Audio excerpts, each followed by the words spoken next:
Hey guys, Chauncey Phillips here with my review of Mad Max Fury Road. Just got out of seeing it. Now the movie's got like a 99% on Rotten Tomatoes. All the reviews have been positive. I have not seen one negative thing about this movie.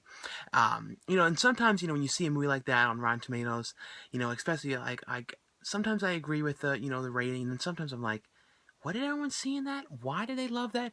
This time I actually agreed with it, and I agree with it for a number of different reasons. I love the other Mad Max films. The first movie to me didn't get as very cool yet. It had some cool aspects to it. Road Warrior, though, is where it really picked up. I love the aspect of it, the deserty and things are terrible and all the weird type of characters, and it definitely inspired the movie Waterworld. And some people really hated Waterworld. I always kind of loved Waterworld. I also love Beyond Thunderdome as well. Love the song in that, Tina Turner's part in that. Both Road Warrior and Beyond Thunderdome to me were really great films, and I didn't miss that it wasn't Mel Gibson. Mel Gibson was cool in that and everything, but I actually really liked Tom Hardy as Mad Max, and to me, he was fine. I didn't miss him at all, to be honest. I thought he was great, and definitely I hope to see more of them. I hope they don't just rush into the dough, because I know that he's signed on for more sequels, if they end up doing them.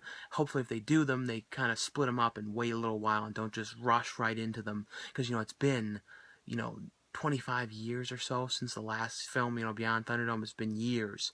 The movie's basically, though, about the head of this world. He's like this, the villain in this is like this terrible guy who controls all the water. He's in this kind of like mountain kind of tower thing, and he's the guy who controls all the water. He's all screwed up and has this weird thing on his face that breathes, and he's got like all these minions of these guys that are all like shaved headed and with white skin and everything, white powder on them and everything, and these weird growths on their neck, and they're all screwed up, and a lot of people have weird problems, and they're all sick, and they're all like sacrificing themselves to for him, and believing that if they die, they'll go to this greater place that he promises them. And before they kill themselves, they spray themselves with this, like, I don't know what it was, some kind of metallic stuff, and very cool aspects to it, and like a lot of weird, quirky, odd kind of characters in this movie as well. But basically, Charlize Theron's character is taking all the women that are made, the breeder women that are like the top women that are his wives, and escaping with them in the back of her car, because she kind of drives around. So it's her with a group of people going to escape, and then it's, he finds out that, his women have been taken.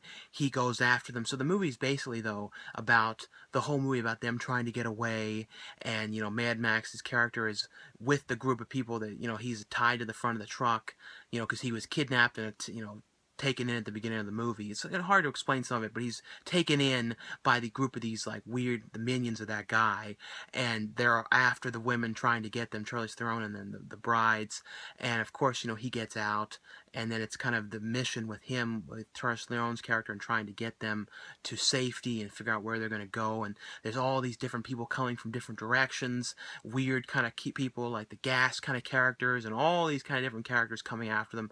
One of the coolest sequences, this one really cool shot I loved, when they showed through the kind of like the desolate kind of swampland kind of weird area. You see these kind of weird guys walking on stilts, and they didn't explore too much with them, but I loved that shot of that. It was just this weird thing, and the movie is, I think it was 80% of the movie is done practically, so it's not like a CGI fest. And to me, when you look at this, it's like, this is the way it should be, because sometimes CGI movies are fine and everything, but when you see that it can be done without all that, it really makes like a lot of the movies that are all CGI filled now look like crap, and it shows you how much cooler it looks. And it's not just an old school thing.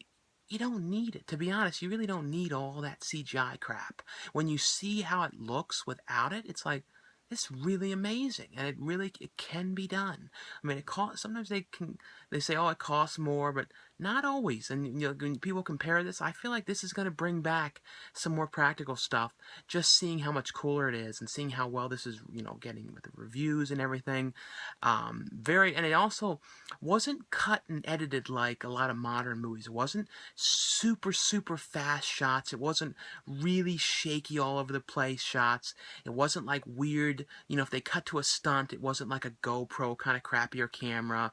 It was all done old school, and done very well done with all the effects and all the Like I said, though, all the fire and all that, 80% of it was practically, there's elements to kind of enhance the scenes that were added in here and there, but it was not all like, oh, the car is all CGI and this is all CGI. It was not at all like that.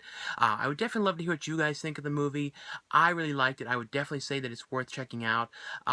Really well done. I thought all the acting was really good. I didn't mind, some people were going, oh, Mad Max doesn't say a whole lot, but he didn't say a whole lot in the other films as well.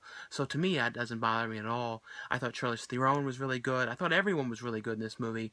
I would definitely recommend checking this out. To me, I agree with it being a perfect movie. I agree with the rating of this. I didn't see one thing in this movie that bothered me, or one thing in this movie that was bad, or anything like that. Because, I watch a lot of movies, and I watch a lot of crap. I admit that.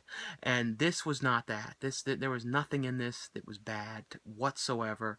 But leave me comments below. Would love to hear what you guys thought of the movie. Like I said, definitely check this out. I didn't see it in 3D. Never too into 3D too much anymore. In the beginning, I kind of was. Now, I don't really care, but I think this might have kind of looked pretty cool in 3D. I saw a couple spots where things would have come out. But anyway, though, guys, thanks again for watching and subscribing, and I'll see you guys later. Bye.